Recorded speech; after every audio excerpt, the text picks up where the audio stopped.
এরপর প্রশ্ন হলো, বিবাহ তালাক হওয়ার পর সেই বউ নেওয়ার বিধান কি?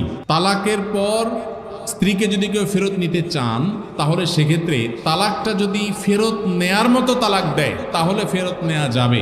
আমি একটা কথা প্রায় বলি, বিবাহ বিচ্ছেদের পর, তালাকের পর 15 বছর 20 বছর পরেও যদি আবার স্বামী স্ত্রী একসাথে থাকতে চান, সুযোগ আছে যদি তালাক দেওয়ার সময় সেভাবে তালাক দেন। আমাদের দেশে সাধারণত তালাক দেওয়ার ক্ষেত্রে আমরা 1 তালাক 2 তালাক না, পারলে শত শত হাজার হাজার তালাক দেই। স্ত্রীকে একা না পারলে স্ত্রী 14 গোষ্ঠী সহ তালাক দেয়, আছে না নাই?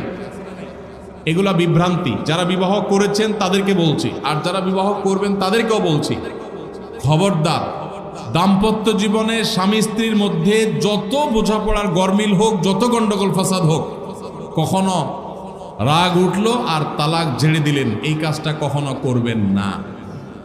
আমি আমার এক উস্তাদ খুলনা দারুল উলুমের, ওনার কথা প্রায় বিভিন্ন